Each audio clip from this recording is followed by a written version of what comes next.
সমগ্র সৃষ্টিগুলি আল্লাহকে সেজদা দেয়, সূর্য আল্লাহকে সেজদা দেয়, চাঁদ আল্লাহকে সেজদা দেয়। নবী বলেন, সাহাবীরা তোমরা কি জানো সূর্য কোথায় যে ডুবে যায়? সাহাবীরা বলেন, আল্লাহু রাসূলু আলাম, আল্লাহ জানে এবং নবী ভালো জানে। আল্লাহ নবী বললেন, সাহাবীরা রে, সূর্য যেতে যেতে আরশে মুআল্লার নিচে যায় আল্লাহকে সেজদা দিয়া সুবহানা রাব্বিল আলা বলে সূর্য পড়তে থাকে, আর সুবহানা রাব্বিল আলা বলে সূর্য তাসবিহ পড়তে থাকে, আর বলে, হে রব, আপনি যদি অনুমতি দেন পৃথিবীবাসীর জন্য আবার আলো নিয়ে ফিরে যাব, আর অনুমতি যদি না দেন আমি আপনার কুদরতি কদমে সেজদায় পড়ে পড়ে কাঁদতে থাকবো। আল্লাহ নবী বললেন, সূর্য থেকে আমার রব অনুমতি দেওয়ার কারণে সকালবেলা তোমরা সূর্যের আলো পাও। কিয়ামতের পূর্ব সময় অনুমতি দেবে না, দেবে না, দেবে না, দেবে না। 6 মাস পার হয়ে যাবে, পৃথিবী অন্ধকারে নিমজ্জিত হয়ে যাবে, কান্নার রোল পড়ে যাবে, অন্ধকারে ছেয়ে যাবে সারা দুনিয়া। মানুষ বলবে, সূর্যের কি হলো? সে কি হারিয়ে গেছে? সূর্য কোথাও খুঁজে পাওয়া যাবে না, আলো পাওয়া যাবে না, অন্ধকারে সারা পৃথিবীতে কান্না বেড়ে যাবে। এবার রব বলবে, সূর্য উঠো। সূর্য পূর্ব দিক থেকে উঠার সময় পাবে না, পশ্চিম দিক থেকে উঠা শুরু হয়ে যাবে সূর্য। আল্লাহ নবী বললেন, তওবার দরজা বন্ধ হয়ে যাবে, আর ওই সময় দক্ষিণ দিক থেকে একটা বাতাস আসবে।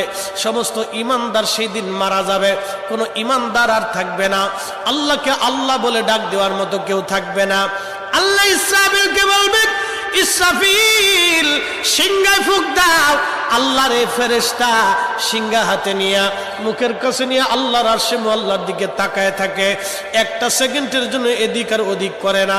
কখন রব হুকুম দিবে সিংহায় ফুৎকার দেওয়ার জন্য?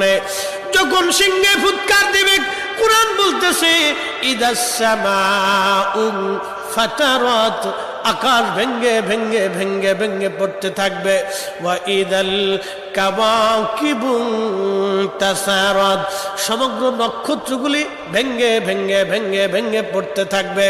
ওয়া ইদাল বিহারু ফুজ্জিরাত, সমুদ্রের তলদেশ উদ্দোলিত হয়ে যাবে, সমগ্র পানিগুলি পৃথিবীর উপরে আছাড় মারবে, আর ধুয়ে পারলে সব পৃথিবীবাসীকে নিয়ে যাওয়া হবে।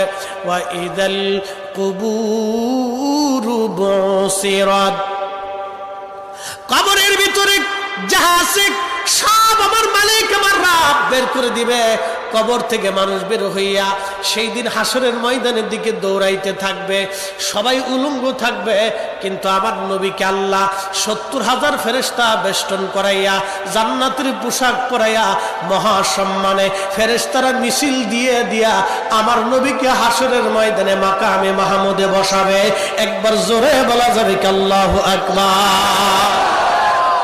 বাজান মুসলমান, খুব মনোযোগ দেন। হযরত ইউনূস আলাইহিস সালামের কথা বলছিলাম, মাছের পেটের ভিতরে ইউনূস। চিন্তা করলেন, মরে গেলাম না বেঁচে আছি? লাড়াচাড়া দিয়ে দেখলেন না বেঁচে আছি। দাঁড়ায় গেলেন খোদার পয়গম্বর, দাঁড়ায় যাইয়া সেজদার মধ্যে পড়ে গেলেন। মাছের পেটের মধ্যে সেজদার মধ্যে পড়ে বলতেছে, লা ইলাহা ইল্লা আনতা সুবহানাক।